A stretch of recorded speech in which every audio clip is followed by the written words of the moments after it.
तो हेलो दोस्तों, कैसे आप सभी लोग। आशा करता हूँ सभी अच्छे होंगे और आपकी पढ़ाई ज़बरदस्त तरीके से चल रही होगी। तो आज मैं लेके आया हूँ आपके लिए बायोलॉजी का फर्स्ट लेक्चर कोशिका।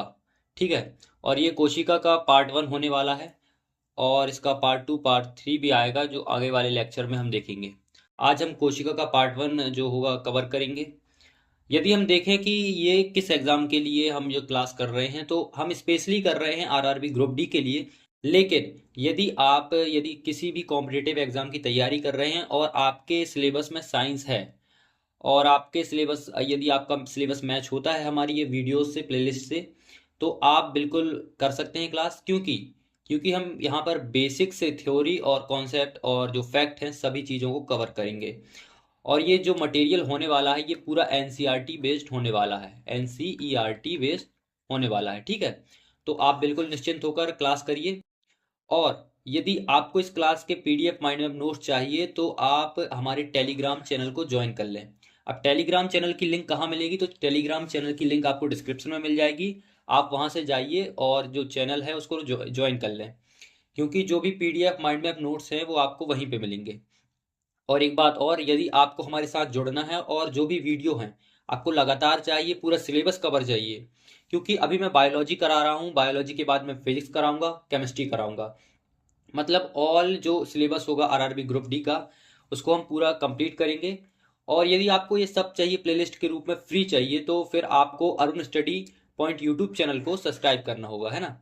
तो इसे आप सब्सक्राइब कर लें और आपको आपके लिए एक सेपरेट प्लेलिस्ट बना दी जाएगी, बायोलॉजी की अलग, फिजिक्स की अलग, केमिस्ट्री की अलग। ठीक है। अभी हम बायोलॉजी कवर कर रहे हैं, फिर आने वाले टाइम में हम फिजिक्स केमिस्ट्री भी कवर करेंगे। तो आप बिल्कुल निश्चिंत होकर क्लास करिए, क्योंकि ये पूरा मटेरियल एनसीईआरटी बेस्ड होने वाला है। और आपको जो भी मटेरियल मिलेगा सब एग्जाम ओरिएंटेड मिलेगा। आपके पीवाईक्यू मैच होंगे, आपसे जो भी प्रश्न पूछे जाएंगे सभी का आप उत्तर दे पाएंगे। ठीक है। बस आप ईमानदारी से क्लास कीजिए, आपको जरूर बेनिफिट मिलेगा इसका। ठीक है। तो हम क्लास स्टार्ट करते हैं। यदि हम देखें आज के लेक्चर में हम क्या कवर करेंगे, तो हम आज क्या सीखेंगे, तो हम देखेंगे पहले बेसिक्स से देखेंगे चीज़ों को। जैसे हम पहले देखेंगे कोशिका की परिभाषा। ठीक है, कोशिका क्या होती है, हम उसकी परिभाषा से शुरुआत करेंगे। फिर हम देखेंगे कोशिका की खोज से रिलेटेड जो प्रश्न पूछे जाते हैं, मतलब बहुत सारे प्रश्न ऐसे सीधे सीधे पूछ लिए जाते हैं वैज्ञानिकों के नाम से, उन्हें देखेंगे। फिर हम देखेंगे आज की क्लास का मुख्य पॉइंट क्या होगा, यूकैरियोटिक प्रोकैरियोटिक कोशिका में अंतर। ठीक है। इसे भी देखेंगे, इसे भी डिटेल में अच्छे से पढ़ेंगे, कोई भी चीज छूटेगी नहीं। ठीक है, निश्चिंत होकर आप पढ़िए। और और भी जो महत्वपूर्ण परीक्षा उपयोगी तथ्य हैं उनके बारे में भी हम जानकारी लेंगे और उन्हें याद करेंगे। ठीक है, आपका कोर कॉन्सेप्ट पूरा क्लियर होते जाएगा और साथ साथ आपके फैक्ट भी साथ साथ कवर होते जाएंगे। ठीक है, तो आप निश्चिंत होकर क्लास क्लास स्टार्ट कीजिए और क्लास को पूरा देखिए। अब हम बढ़ते हैं अपनी स्लाइड की ओर। तो हम देखते हैं कोशिका, हम पहले परिभाषा से शुरुआत कर रहे हैं तो परिभाषा देखते हैं। तो परिभाषा जब हम एनसीईआरटी में देखते हैं तो हम देखते हैं उसमें लिखा है जीवन की संरचनात्मक और क्रियात्मक इकाई। कोशिका क्या है, जीवन की संरचनात्मक और क्रियात्मक इकाई। अब इसका अर्थ क्या हुआ, इसमें दो शब्द मुख्य देखने को मिलते हैं, एक संरचनात्मक और एक क्रियात्मक। ठीक है, ये एनसीईआरटी की परिभाषा है, आपको मिल जाएगी बुक में। आज जब आप बुक रीड करेंगे तो आपको ये परिभाषा ज्यों की त्यों मिल जाएगी। ठीक है। तो हम देखते हैं जीवन की संरचनात्मक और क्रियात्मक इकाई। तो हम देखते हैं संरचनात्मक, संरचनात्मक का अर्थ क्या होता है, किसी भी जीव की संरचना, जो संरचना है उसकी इकाई क्या है, तो वो इकाई क्या है, कोशिका है। कैसे, जिस प्रकार हमारा यदि हम आपसे पूछे कि आपका घर, जो आपका घर है जहां आप रहते हैं वो किस चीज का बना हुआ है, तो आप बताएंगे कि वो घर की जो मेन इकाई है, फंक्शन फंडामेंटल यूनिट है, तो वो क्या है, वो या तो ईंट बताएंगे या ब्लॉक से मिलकर बना हुआ आपका घर, है ना। या तो ईंट से मिलकर बना हुआ है या छोटे छोटे ब्लॉक ब्लॉक मिलकर आपका पूरा घर बना हुआ है। इसी प्रकार यदि हम किसी जीव की संरचना देखते हैं तो वो संरचना की मूल इकाई क्या है, तो वो मूल इकाई क्या है, कोशिका है। ठीक है। तो ये पहला शब्द आपको क्लियर हो गया। दूसरा शब्द है क्रियात्मक। अब क्रियात्मक का अर्थ क्या होता है, कार्य से जोड़ते हैं इसे। यदि कोई जीव एक कार्य कर रहा है तो कार्य करने के लिए किस चीज की आवश्यकता होती है, ऊर्जा की आवश्यकता होती है ना। ऊर्जा की आवश्यकता होती है। अब ऊर्जा कहाँ से मिलती है, तो ऊर्जा मुख्यतः कोशिका से मिलती है। कोशिका से कैसे मिलती है, हम आगे पढ़ेंगे कि कोशिका के अंदर बहुत सारे कोशिकांग होते हैं, है ना। जैसे ये माइटोकॉन्ड्रिया है। अब ये माइटोकॉन्ड्रिया क्या करता है, ये एटीपी के रूप में ऊर्जा बनाता है। जब कोशिकीय श्वसन होता है तो एटीपी के रूप में ऊर्जा विमुक्त करता है, जिससे जीव जीव को ऊर्जा मिलती है और वो अपने दैनिक कार्यों को निर्वहन करता है। ठीक है। तो ये दो चीज हो गई। जीवन की संरचनात्मक और क्रियात्मक इकाई क्या है? कोशिका है। ठीक है, आपको क्लियर हो गया होगा। एक और बेसिक सा क्वेश्चन पूछा जाता है कि कोशिका का अध्ययन क्या कहलाता है। अब कोशिका का अध्ययन देखें तो कोशिका का अध्ययन कहलाता है साइटोलॉजी। अब इसे कैसे याद रखेंगे? तो सिंपल सा है, साइटोलॉजी। तो इसे कैसे याद रखेंगे? साइटो, आप देख सकते हैं दो शब्दों से मिलकर बना हुआ है साइटोलॉजी। कोशिका का अध्ययन क्या कहलाता है? साइटोलॉजी। तो पहला शब्द है साइटो। यदि आपको बायोलॉजी में कहीं भी साइटो शब्द दिख जाए, साइटो शब्द यदि दिख जाए तो आप किससे रिलेट करेंगे? आप रिलेट करेंगे कोशिका से। तो साइटो क्या है? कोशिका। साइटो का अर्थ क्या होता है? कोशिका। और लॉजी, यदि आपको बायोलॉजी में कहीं भी लॉजी दिख जाए, क्या दिख जाए? लॉजी। लॉजी का अर्थ क्या होता है? तो लॉजी का अर्थ होता है स्टडी, मतलब अध्ययन। क्या होता है? अध्ययन। Sorry, biology. तो क्या होता है? अध्ययन। ठीक है, तो हम देखते हैं साइटोलॉजी मतलब कोशिका का अध्ययन। दो शब्दों से मिलकर बना हुआ है, एक होता है साइटो, एक होता है लॉजी। ठीक है, तो ये हो गया साइटोलॉजी। आप कहीं भी पढ़ेंगे साइटो तो आप कहां से रिलेट करेंगे? कोशिका से रिलेट करेंगे। जैसे साइटोप्लाज्म, हम आगे पढ़ेंगे साइटोप्लाज्म। साइटोप्लाज्म क्या होता है? कोशिका द्रव्य। साइटोप्लाज्म क्या होता है? कोशिका द्रव्य। ठीक है, वैसे ही साइटोलॉजी मतलब कोशिका का अध्ययन। तो आपको ये भी क्लियर हो गया साइटोलॉजी क्या होता है। अब हम आगे देखेंगे, इससे खोज से रिलेटेड कुछ प्रश्न पूछ लिए जाते हैं हमसे परीक्षा में, तो उनको भी हम याद रखेंगे कैसे। जैसे एक प्रश्न है, 1665 में रॉबर्ट हुक ने क्या किया? मृत कोशिका की खोज की, है ना। आप याद रखेंगे, यहाँ याद रखने वाली बात क्या है? मृत कोशिका की खोज की है, ना कि जीवित की। यहाँ ध्यान रखने वाली बात है। ठीक है, मृत कोशिका की खोज किसने की? तो आपसे पूछ लिया जाएगा 1665 में रॉबर्ट हुक ने की। ठीक है, जब इन्होंने कोशिका की खोज की, जब उन्होंने सेल की खोज की, तो इन्होंने एक बुक लिखी। कौन सी बुक है? माइक्रोग्राफिया। ठीक है, जब माइक्रोग्राफिया में यदि कोशिका खोज के बाद माइक्रोग्राफिया बुक लिखी, तो आपसे यदि पूछ लिया जाता है माइक्रोग्राफिया में किस चीज का वर्णन है ना, किस चीज का वर्णन है, तो आप बता सकते हैं माइक्रोग्राफिया में कोशिका का वर्णन है ना। कोशिका के बारे में बताया किस बुक में? माइक्रोग्राफिया में। ठीक है, और यदि पूछ लिया जाता है कि जो कोशिका शब्द है वो किसने दिया, तो वो कोशिका शब्द यानी सर्वप्रथम जिसने कोशिका खोजी तो उसी ने शब्द दिया होगा ना, तो कॉमन सी बात है। तो कोशिका शब्द किसने दिया है? वो भी रॉबर्ट हुक ने दिया 1665 में। अब कोशिका की खोज से रिलेटेड एक कहानी है, तो वो कहानी मैं आपको बताता हूँ। क्या हुआ कि जब शुरुआत में माइक्रोस्कोप की खोज हुई, माइक्रोस्कोप पहले बहुत ही ज़्यादा सरल था। मतलब उसमें बहुत ज़्यादा जूम करके हम नहीं देख सकते थे। एक लिमिट के आगे हम चीज़ों को नहीं जूम कर सकते थे। ठीक है, तो पहले क्या था? सरल एक माइक्रोस्कोप था। उसमें क्या हुआ कि जब माइक्रोस्कोप की खोज हुई तो वैज्ञानिकों की उत्सुकता बढ़ी। वो बहुत सारी चीज़ों को माइक्रोस्कोप में रख रख कर देखते थे कि भाई इसमें मतलब क्या है, उसको जूम कर करके देखते थे। इसी प्रकार जो रॉबर्ट हुक वैज्ञानिक हुए, इन्होंने भी क्या किया? आपने देखा होगा, ये वाइन की बॉटल होती है, पहले जमाने में एक बॉटल होती थी कांच की, और उसका जो ढक्कन होता था वो होता था लकड़ी का। ठीक है, जो वो ढक्कन होता था लकड़ी का, वो बना हुआ होता था, लकड़ी का बना हुआ होता था, और उसे बोलते थे क्या? कॉर्क। क्या बोलते थे? कॉर्क। तो ये क्या है? कॉर्क है। तो रॉबर्ट हुक ने क्या किया? ये कॉर्क की कोशिकाओं की पतली काट, यानी कि कॉर्क स्लाइड तैयार की। इसकी मतलब छोटा सा टुकड़ा लिया जिसकी स्लाइड तैयार की, और उसे क्या किया? माइक्रोस्कोप में रखा और देखा। जैसे ही उन्होंने देखा तो इसमें उन्होंने उन्होंने क्या देखा कि जो कोशिक जो जो पतली जो स्लाइड है उसमें बहुत सारी छोटी छोटी डब्बे जैसी संरचनाएं उन्हें दिखी। जब उन्होंने इसे देखा तो उन्हें समझ नहीं आया ये क्या है। तो उन्होंने इसका और अध्ययन किया, तो उन्होंने देखा कि ये क्या है? ये जो है ये कोशिका है। क्या है? कोशिका है, जो पूरे जो कॉर्क है इसी से मिलकर बना हुआ है ना। उन्होंने देखा पूरा कॉर्क जो ढक्कन हुआ है, जो लकड़ी का गत्ता है, वो पूरा इन्हीं डब्बों से मिलकर बना हुआ है। और उन्होंने इसका नाम क्या रख दिया? जब उन्होंने देखा कि ये संरचनाएं कैसी है? कमरे जैसी संरचना है, तो उन्होंने इसका नाम रख दिया सेलुला। अब सेलुला का अर्थ क्या होता है? छोटा कमरा। अब हम सेलुला को जब हिंदी अनुवादित करते हैं तो वो बन जाता है कोशिका। ठीक है, तो सेलुला को ही कोशिका कहते हैं, वो छोटे कमरे जैसी संरचनाएं हैं। ठीक है, तो कंफ्यूज मत होइएगा, कोशिका सेलुला एक ही है। ठीक है, कोशिका की बात हो रही है। अब हम देख सकते हैं कि समय जैसे जैसे बीता, फिर और आ गया 1674 में। अब एक और वैज्ञानिक आए, एंटोनी वॉन ल्यूवेनहॉक। जब एंटोनी वॉन ल्यूवेनहॉक आए तो इन्होंने क्या किया? तालाब का पानी लिया। जब तालाब का पानी लिया तो उन्होंने देखा कि तालाब के पानी को उन्होंने भी माइक्रोस्कोप में रखकर देखा, तो उन्हें भी एक संरचना दिखी, एक कोशिकीय जीवित संरचना दिखी। क्या? एक कोशिकीय जीवित संरचना दिखी, जिसे क्या बोला? स्पाइरोगायरा। क्या है? स्पाइरोगायरा। तो ये एक कोशिकीय जीव होता है स्पाइरो गायरा,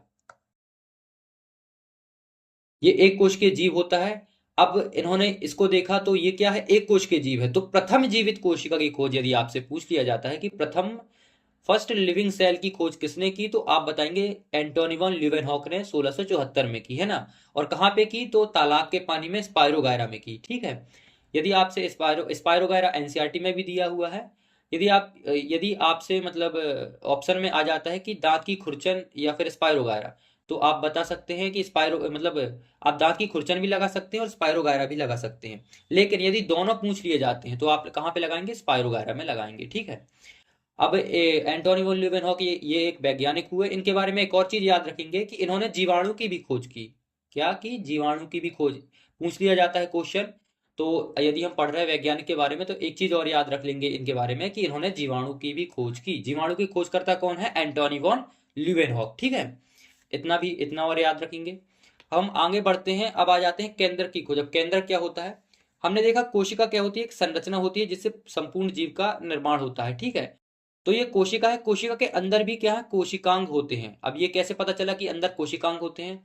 अब देखो पहले जो माइक्रोस्कोप था उसमें एक लिमिट तक हम देख सकते थे चीजों को जूम करके। लेकिन जैसे ही तकनीकी क्रांति आई, जैसे ही डेवलपमेंट बढ़ा, जैसे ही इलेक्ट्रॉन माइक्रोस्कोप की खोज हुई, अब किसकी, सरल की नहीं, इलेक्ट्रॉन की हुई। इलेक्ट्रॉन मतलब और भी ज्यादा हम सूक्ष्म चीजों को देख सकते हैं। तो इलेक्ट्रॉन माइक्रोस्कोप की जैसे ही खोज हुई, वैसे ही नई नई चीजों की मतलब कोशिका के अंदर के कोशिकांगों की भी खोज होने लगी।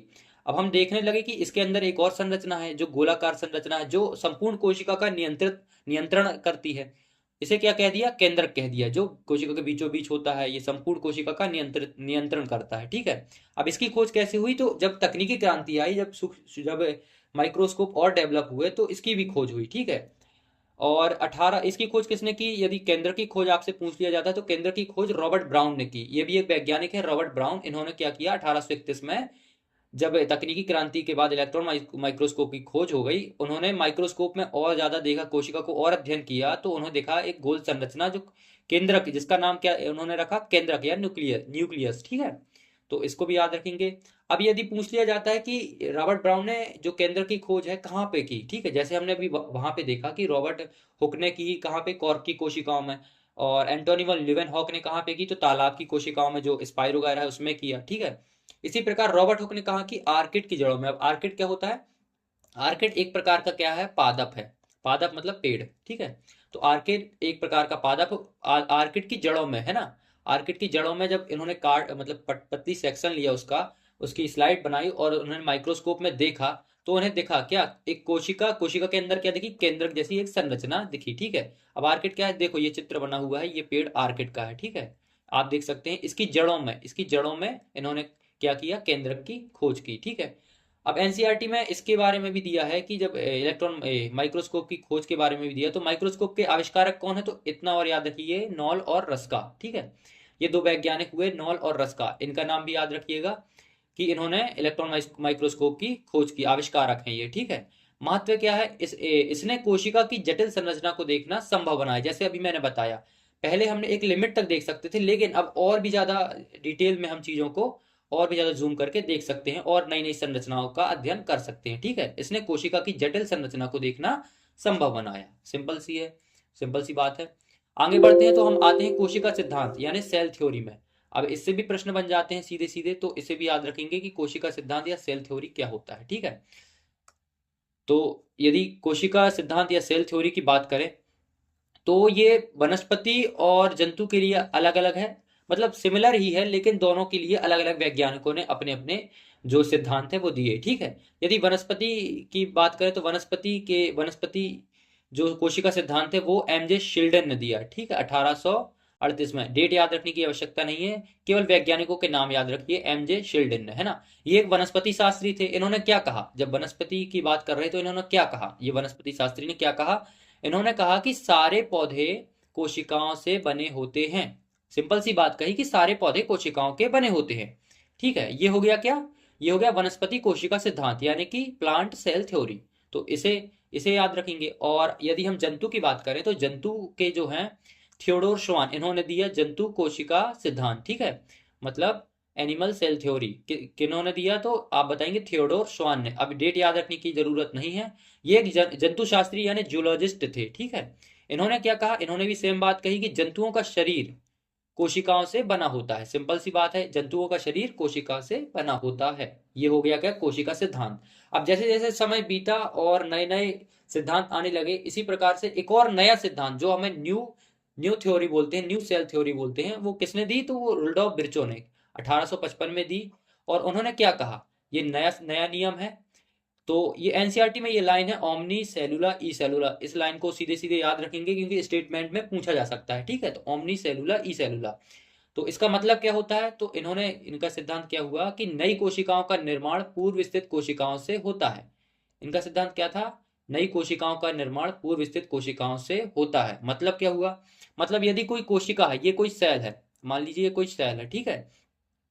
अब ये कोई सेल है, तो यदि हम देखें कि इसकी उत्पत्ति कहां से हुई, तो इसकी उत्पत्ति कहां से हुई, पहले से कोई एक और सेल थी, उससे इसकी उत्पत्ति हुई। कैसे, जब एक कोशिका होती है वो विभाजन करती है, विभाजन करके दो नई पुत्री कोशिकाओं का निर्माण करती है। कैसे विभाजन करती है, तो हम इसके लिए एक अलग चैप्टर है आगे आगे इसके बाद जो चैप्टर आएगा कोशिका विभाजन, उसमें हम डिटेल में पढ़ेंगे कि कोशिका कैसे विभाजित करती है, ठीक है। तो वहां पे देखेंगे। अभी इतना याद रखिए कि जो कोशिका है उसकी उत्पत्ति कहां से होती है, तो पुरानी कोशिकाओं से होती है। नई कोशिका की उत्पत्ति पुरानी कोशिकाओं से होती है। कैसे होती है, तो कोशिका विभाजन करती है, उस प्रकार से दो नई पुत्री कोशिकाओं का निर्माण होता है, ठीक है। तो ये किसने कहा, रुडोल्फ विर्चो ने क्या बोला कि नई कोशिकाओं का निर्माण पूर्व स्थित कोशिकाओं से होता है, ठीक है। सिंपल सी बात है, याद रखने वाली बात है, समझने वाली, ठीक है। आगे बढ़ते हैं। अब हम आगे देखते हैं, तो अब हम कुछ फैक्चुअल डाटा देखते हैं, बहुत जो कोशिका जगत के लिए रोचक तथ्य हैं, है ना। जो फैक्ट हैं वो उनको याद रखेंगे कैसे। ये प्रश्न सीधे सीधे पूछ लिए जाते हैं, इन्हें याद रखने के लिए ज्यादा मतलब याद रखने के लिए ज्यादा इसमें दिमाग लगाने की जरूरत नहीं है, सीधा सीधा अपन इसको याद रखेंगे। कैसे, आपसे पूछ लिया जाएगा कि सबसे छोटी कोशिका या स्मॉलेस्ट सेल क्या है, तो आप बताएंगे माइकोप्लाज्मा, ठीक है। सीधे क्वेश्चन पूछे जा सकते हैं। तो सबसे छोटी कोशिका क्या होती है, माइकोप्लाज्मा। इसका अन्य नाम क्या है, पीपीएलओ, यानी कि प्यूरोनिमोनिया लाइक ऑर्गेनिज्म।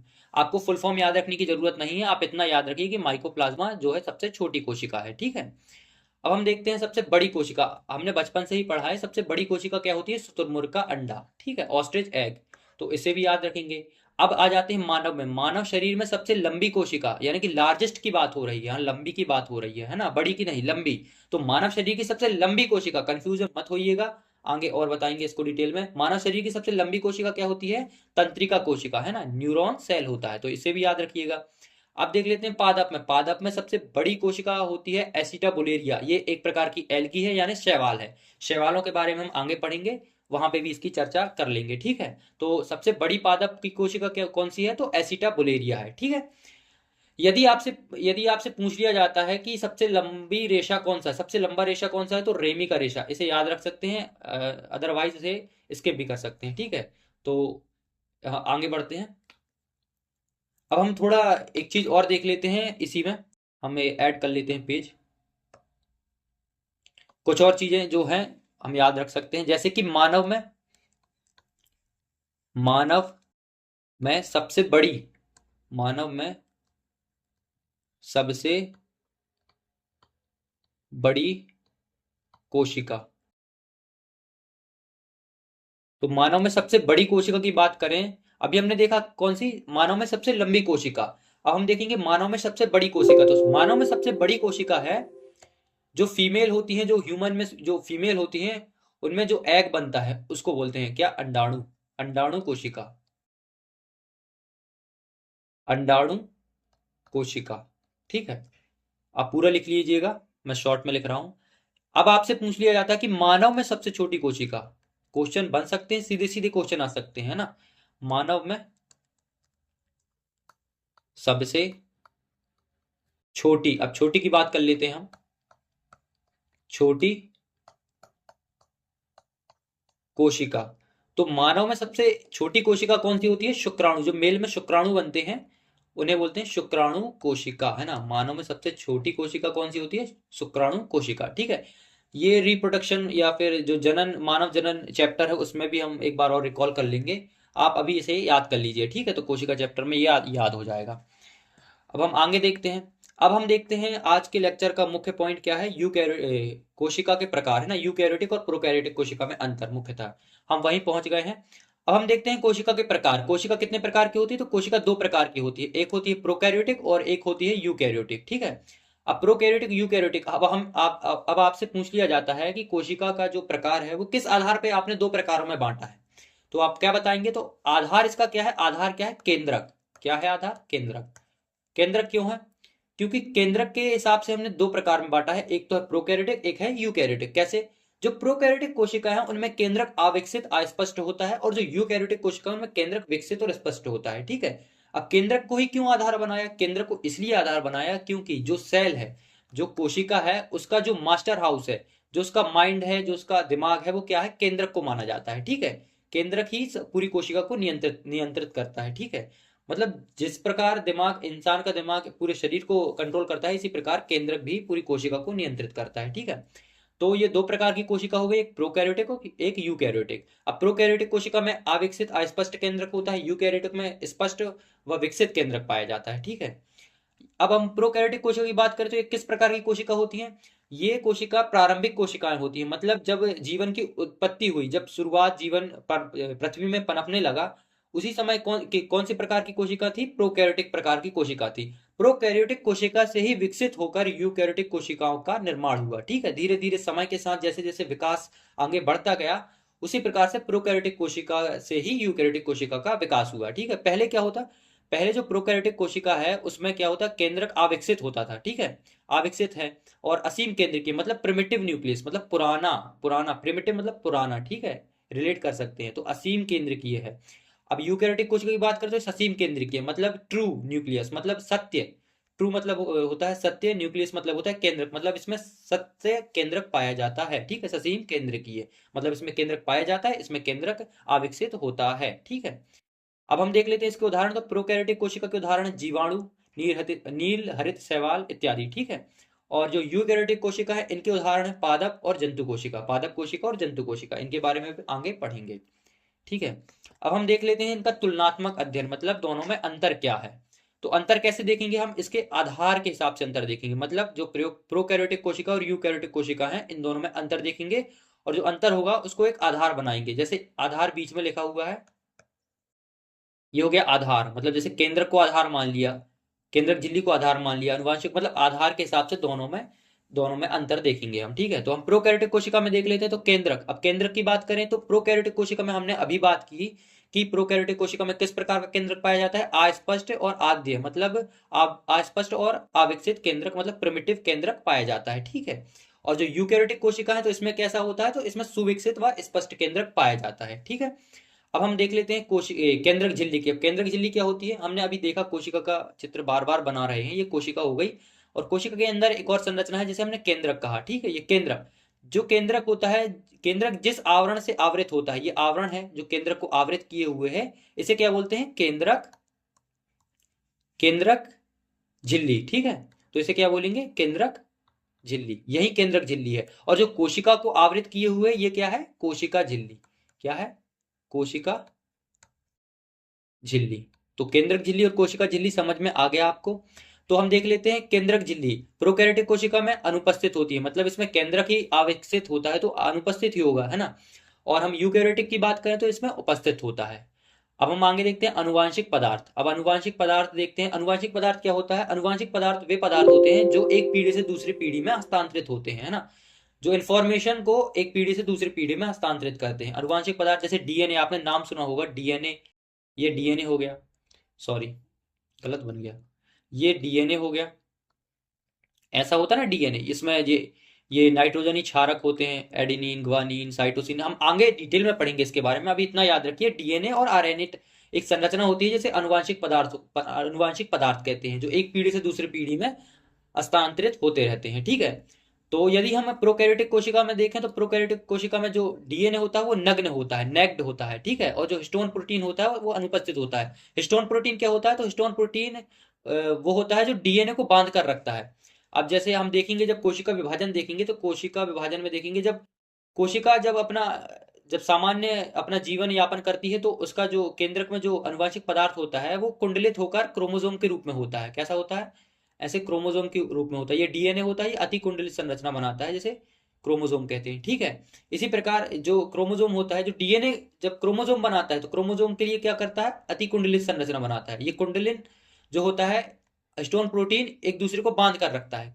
ये कुंडलित संरचना है, कुंडलित संरचना कैसे बन रही है, स्टोन प्रोटीन की वजह से बन रही है, क्योंकि ये आपस में जो डीएनए को बांध कर रखता है, ठीक है। तो डीएनए को बांधने का कार्य कौन करता है, तो स्टोन प्रोटीन करता है, ठीक है। इसी अब आप समझ गए स्टोन प्रोटीन का कार्य, ठीक है। अब हम आगे देखते हैं यूकैरियोटिक कोशिका में। तो यूकैरियोटिक कोशिका में स्टोन प्रोटीन होता है, मतलब कि स्टोन प्रोटीन युक्त होता है डीएनए, समझ रहे। यहाँ पे तो नग्न डीएनए होता है, मतलब इसमें डीएनए सीधा ऐसा खुला पड़ा रहेगा। और इसमें कैसा होगा डीएनए, इसमें क्या होगा, इसमें क्रोमोसोम के रूप में, अतिकुंडलित संरचना के रूप में होगा, क्योंकि इसमें स्टोन प्रोटीन पाया जाता है, तो एक दूसरे को बांध कर रखेगा, ठीक है। ये क्लियर हो गया। अब हम देखते हैं राइबोसोम। अब राइबोसोम क्या होता है, राइबोसोम एक प्रकार का कोशिकांग होता है, जिसके बारे में आगे डिटेल में पढ़ेंगे, ठीक है। अभी इतना याद रखेंगे, ये दो प्रकार का होता है, एक 80S और एक 70S। तो हम देखते हैं कि प्रोकैरियोटिक कोशिका, प्रोकैरियोटिक कोशिका में ये किस प्रकार का पाया जाता है, 70S प्रकार का राइबोसोम पाया जाता है, ठीक है। और जो यूकैरियोटिक कोशिका है, इसमें किस प्रकार का पाया जाता है, तो इसमें 80S मुख्यतः पाया जाता है, लेकिन 70S भी पाया जाता है। अब 70S कहाँ मिलता है, तो माइटोकॉन्ड्रिया में, हरित लवक में, ऐसे बड़े बड़े जो दोहरी झिल्ली युक्त कोशिकांग हैं उनमें पाए जाते हैं। अब दोहरी झिल्ली युक्त कोशिकांग क्या होते हैं, तो उन्हें हम आगे डिटेल में पढ़ेंगे, ठीक है। अब हम देखते हैं झिल्ली युक्त कोशिकांग। झिल्ली युक्त कोशिकांगों में देखें तो हम प्रोकैरियोटिक कोशिका में अनुपस्थित होता है। झिल्ली युक्त कोशिकांग वे कोशिकांग होते हैं जिनमें झिल्ली पाई जाती है, जैसे राइबोसोम। राइबोसोम में कोई झिल्ली नहीं पाई जाती, केवल ये अनावृत होता है, ठीक है। तो इसे बोलेंगे अझिल्ली युक्त कोशिकांग, ठीक है। लेकिन कुछ कोशिकांग ऐसे होते हैं जिनमें झिल्ली पाई जाती है, और कुछ कोशिकांग में दोहरी झिल्ली पाई जाती है। इसी प्रकार से प्रोकैरियोटिक कोशिका में झिल्ली युक्त कोशिकांग अनुपस्थित होते हैं, एब्सेंट होते हैं, है ना। और यदि यूकैरियोटिक कोशिका की बात करें तो इसमें दोहरी झिल्ली युक्त कोशिकांग भी मिलेंगे, एकल झिल्ली युक्त कोशिकांग भी मिलेंगे, और जिसमें झिल्ली नहीं पाई जाएगी वो कोशिकांग भी मिलेंगे, है ना। तो इसमें उपस्थित होते हैं माइटोकॉन्ड्रिया, गोल्गी आदि, इसके उदाहरण भी दिए हुए हैं, ठीक है। अब हम देखते हैं कोशिका भित्ति। कोशिका भित्ति क्या होती है, तो कोशिका भित्ति अभी हमने देखा कि ये कोशिका झिल्ली होती है, इसे हमने कोशिका झिल्ली नाम दिया, और अंदर केंद्रक पाया जाता है ना। अब देखते हैं कोशिका झिल्ली है, लेकिन कोशिका झिल्ली के ऊपर भी एक और संरचना पाई जाती है जो अति जटिल होती है संरचना। ये बहुत जटिल संरचना होती है, जिसे बोलते हैं कोशिका भित्ति। अब ये जंतुओं में नहीं पाई जाती, केवल यदि हम यूकैरियोटिक कोशिका की बात करें तो ये केवल पादप में पाई जाती है, ठीक है। और यदि हम प्रोकैरियोटिक कोशिका की बात करें तो ये बनी किस चीज की होती है, तो प्रोकैरियोटिक में पेप्टिडोग्लाइकेन की बनी होती है, ठीक है। और यदि हम यूकैरियोटिक में बात करें तो यूकैरियोटिक में ये सेलुलोज की बनी होती है, वो भी पादप में, केवल पादप में, क्योंकि जंतु में नहीं पाई जाती है, ठीक है। कोशिका भित्ति नहीं पाई जाती, सेल वॉल।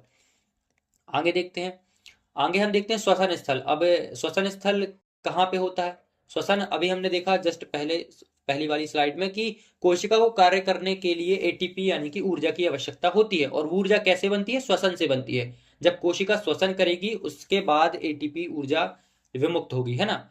अब हम देखते हैं प्रोकैरियोटिक कोशिका में। प्रोकैरियोटिक कोशिका में जो होगा जीव द्रव्य में श्वसन होगा। कहाँ होगा, जीव द्रव्य झिल्ली या मीसोसोम। मीसोसोम क्या है, ये भी एक प्रकार का कोशिकांग होता है, जो कि प्रोकैरियोटिक कोशिका में पाया जाता है, और ये श्वसन के लिए उत्तरदायी होता है ना।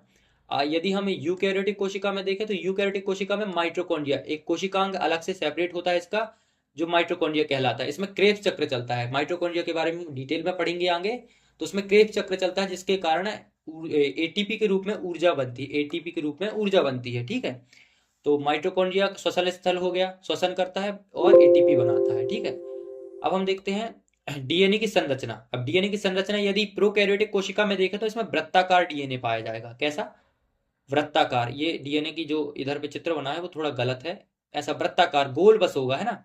तो ये गोल संरचना क्या हो गई, ये डीएनए हो गया प्रोकैरियोटिक कोशिका में। यदि हम यूकैरियोटिक कोशिका की बात करें तो इसमें रेखीय, रेखीय कैसा होता है, अभी हमने देखा डबल हेलिक्स से होता है। कैसा, डबल हेलिक्स। ये दो दो हेलिक्स दिख रहा है आपको, इसके बीच में क्या होते हैं, नाइट्रोजनी क्षारक होते हैं, है ना। तो ये रेखीय होता है, रेखीय दिख रहा है आपको, रेखा के समान है ना। तो ये रेखीय होता है, और यहाँ पे वृत्ताकार होता है ना, प्रोकैरियोटिक कोशिका में। और यूकैरियोटिक में रेखीय होता है। अब हम कशाभिका की संरचना की बात करें तो कशाभिका की संरचना प्रोकैरियोटिक कोशिका में 0+2 की संरचना पाई जाती है, और यूकैरियोटिक कोशिका में जो है 9+2 की संरचना पाई जाती है। इसे भी याद रखेंगे। आगे देखते हैं हम महत्वपूर्ण अपवाद व नोट। अब ये क्या है, तो कुछ ऐसे मतलब अपवाद हैं जिन्हें याद रखें, क्योंकि यहाँ से अपवाद से ज्यादा क्वेश्चन पूछे जाते हैं, सीधे सीधे एग्जाम में क्वेश्चन पूछ लिए जाते हैं अपवाद से, ठीक है। तो अब यहाँ क्या लिखा है, आरबीसी लाल रक्त कणिका है, आरबीसी रेड ब्लड सेल्स या लाल रक्त कणिका है। स्तनधारियों की आरबीसी में केंद्रक और माइटोकॉन्ड्रिया नहीं होता। अब आरबीसी क्या होता है, आरबीसी हम देखेंगे, आरबीसी डब्ल्यूबीसी ये सब ब्लड चैप्टर के पार्ट हैं, तो ब्लड चैप्टर में हम इसको डिटेल में पढ़ेंगे। अभी हम इतना जान लेते हैं, आरबीसी एक प्रकार की कोशिका होती है जो कि ब्लड में मिलती है ना। इस प्रकार की इसकी संरचना होती है, उभयाउत्तल होती है, जैसे ये बना है उभयाउत्तल बनी है ना, तो इस प्रकार की इसकी संरचना होती है। और ये जो होती है वो कोशिका होती है, एक कोशिका होती है ना आरबीसी, ये कोशिका होती है। अब कोशिका हमने देखा अभी कि ये यूकैरियोटिक प्रकार की कोशिका होती है। जब यूकैरियोटिक प्रकार की कोशिका होगी तो इसमें इसमें जो होगा केंद्रक भी पाया जाएगा, माइटोकॉन्ड्रिया भी पाया जाएगा, जैसे अभी हमने देखा। लेकिन अपवाद क्या हुआ कि आरबीसी में स्तनधारियों की आरबीसी में केंद्रक और माइटोकॉन्ड्रिया नहीं होता है। अब जब केंद्रक और माइटोकॉन्ड्रिया नहीं होता है तो इसमें क्या, अब परिणाम देखते हैं। परिणाम केवल अवायवीय श्वसन होता है। जब इसमें माइटोकॉन्ड्रिया नहीं होगा तो अवायवीय श्वसन होगा। अब अवायवीय श्वसन क्या होता है, अवायवीय श्वसन होता है कि ऑक्सीजन की अनुपस्थिति में जो श्वसन होता है उसे अवायवीय श्वसन कहते हैं। मतलब हमें ऑक्सीजन की आवश्यकता नहीं होगी। जैसे हम देखते हैं कि यदि हम सांस लेते हैं तो हम ऑक्सीजन लेते हैं और कार्बन डाइऑक्साइड छोड़ते हैं, समझ गए। इसी प्रकार से ये क्या हो गया, श्वसन हो गया। ये मतलब कि वायवीय श्वसन हो गया, ऑक्सीजन की डिमांड हो रही है पूरी, ठीक है, तो ये वायवीय श्वसन हो गया। लेकिन जहां ऑक्सीजन की अनुपस्थिति होगी वहां कैसे श्वसन होगा, तो वहां श्वसन होगा अवायवीय, मतलब ऑक्सीजन की अनुपस्थिति में श्वसन अवायवीय श्वसन कहलाता है, ठीक है। अब हम देखते हैं दूसरा अपवाद और नोट, पादप चलानी नलिकाएं यानी कि सीव ट्यूब्स। अब ये क्या होती हैं, ये जब हम पढ़ेंगे पादप ऊतक पढ़ेंगे तब हम इसके बारे में डिटेल में पढ़ेंगे। ये जो जाइलम फ्लोएम है, संवहन मंडल के ये पार्ट होते हैं, ठीक है। इसको हम जब पादप ऊतक पढ़ेंगे तो डिटेल में पढ़ेंगे। अभी इतना याद रखिए, पादप चालनी नलिकाएं क्या होती हैं, इनमें परिपक्वता पर केंद्रक नहीं पाए जाते। ये भी एक प्रकार की कोशिकाएं होती हैं, क्योंकि कोशिकाओं से ऊतक बनते हैं, हम लास्ट वाली स्लाइड में अभी देखेंगे, ठीक है। तो पादप चलानी नलिकाएं क्या होती हैं, इनमें परिपक्वता पर केंद्रक अनुपस्थित होता है। मतलब क्या हुआ, मतलब ये जब छोटी होती हैं, जब ये मतलब इनका विकास की जब ये स्टेज में होती हैं तब इनमें केंद्रक पाया जाता है। लेकिन जैसे ही ये परिपक्व हो जाती हैं, ये क्या हो गई, परिपक्व हो गई, तो इनमें क्या होगा, केंद्रक अनुपस्थित हो जाता है, ठीक है। तो इसको भी याद रखेंगे। और यदि हम कोशिका भित्ति रसायन, ये क्या है, तो हमने अभी जैसे देखा कि कोशिका भित्ति किस चीज की बनी हुई होती है। तो कुछ जैसे कुछ जीवों में डायरेक्ट क्वेश्चन पूछ लिए जाते हैं, तो उसी क्वेश्चन को यहाँ कवर किया गया है। जैसे कवक में यदि आपसे पूछ लिया जाता है कि कवक में कोशिका भित्ति किस चीज की बनी हुई होती है, तो कवक में कोशिका भित्ति काइटिन की बनी हुई होती है ना। जीवाणु में किस चीज की बनी हुई होती है, तो पेप्टिडोग्लाइकॉन की। ये भी याद रखेंगे, ठीक है, इसे भी अच्छे से याद कर लेंगे। आगे बढ़ते हैं। आगे जब हम देखते हैं तो कोशिका से शरीर तक की जैविक पदानुक्रम, ये अब ये क्या है, हमने कोशिका के बारे में तो पढ़ा, क्यों पढ़ा, तो देखते हैं कि जो संपूर्ण जीव है, जो संपूर्ण जीव का शरीर है वो किस चीज का बना हुआ है, कोशिका का बना हुआ है। तो कैसे बना हुआ है वही देखेंगे। पहले क्या होता है, पहले हमारे पास एक कोशिका होती है। जब बहुत सारी कोशिकाएं एक प्रकार का कार्य करती हैं और वो एक कॉलोनी बनाती हैं, क्या बनाती है, कॉलोनी बनाती हैं, तो वो क्या कहलाता है, ऊतक। क्या कहलाता है, ऊतक कहलाता है, टिश्यूज कहलाता है। मतलब एक प्रकार के कार्य करने वाली कोशिकाओं का समूह ऊतक कहलाता है, ठीक है। अब बहुत सारे ऊतक मिलकर क्या बनाते हैं, अंग बनाते हैं। क्या बनाते हैं, अंग, ऑर्गन, ठीक है। जैसे अमाशय हो गया, फेफड़ा हो गया, लीवर हो गया, हार्ट हो गया, ये सब क्या है, अंग हो गए, ठीक है। तो अंग बनाते हैं क्या, बहुत सारे ऊतक मिलकर अंग बनाते हैं। और बहुत सारे अंग मिलकर क्या बनाते हैं, पूरा अंग तंत्र मतलब सिस्टम बनाते हैं। जैसे कि पाचन तंत्र, पाचन तंत्र में क्या क्या हुआ, अमाशय हो गया है ना, ग्रास नली हो गई, अपना छोटी आंत हो गई, बड़ी आंत हो गई, ये सब मिलाकर क्या बन रहा है, पूरा क्या बन रहा है, अंग तंत्र, मतलब पूरा सिस्टम तैयार हो रहा है। तो अंग से क्या बनता है, अंग तंत्र। और संपूर्ण मतलब बहुत सारे अंग तंत्र मिलकर क्या बनाते हैं, संपूर्ण जीव का शरीर बनाते हैं, संपूर्ण जीव के शरीर का निर्माण करते हैं। तो ये एक जैविक पदानुक्रम हो गया। पहले कोशिका होती है, कोशिका से फिर ऊतक बनते हैं, ऊतक से फिर अंग बनते हैं, अंग से फिर अंग तंत्र बनते हैं, और अंग तंत्र से संपूर्ण शरीर का निर्माण होता है, ठीक है। अब हम देखते हैं कोशिका जीवन की मौलिक इकाई है, मतलब फंडामेंटल यूनिट है। अब जैसे जिस प्रकार से हमारे घर की फंडामेंटल यूनिट एक ईंट या एक बॉक्स है, उसी प्रकार से कोशिका जीवन की मौलिक इकाई है ना। किसी जीव के जीवन की मौलिक इकाई क्या है, कोशिका है, ठीक है। तो आज के लेक्चर में हमने इसका पार्ट 1 देखा, और आगे वाले लेक्चर में उसका पार्ट 2 देखेंगे। और आप जरूर बताइएगा आपको वीडियो कैसी लगी। और यदि आपको नोट्स की ज़रूरत है तो आप टेलीग्राम चैनल ज्वाइन कर लें, आपको फ्री ऑफ कॉस्ट नोट्स पूरे मिल जाएंगे। और यदि आपको हमसे जुड़ना है और जुड़े रहना है, फ्री आपको पूरा स्टडी चाहिए जो आरआरबी ग्रुप डी की है, तो आप हमारे चैनल जो Arun study point YouTube channel को सब्सक्राइब कर लें और आपको पूरी प्लेलिस्ट आपके लिए बना दी जाएगी। अभी हम बायोलॉजी कवर कर रहे हैं, फिर आगे आने वाले समय में हम केमिस्ट्री और फिजिक्स भी कवर करेंगे, बिल्कुल सिंपल भाषा में पूरे जो भी चैप्टर्स हैं सबको डिस्क्राइब करेंगे। ठीक है, तब तक के लिए धन्यवाद। Thank you. जय हिंद।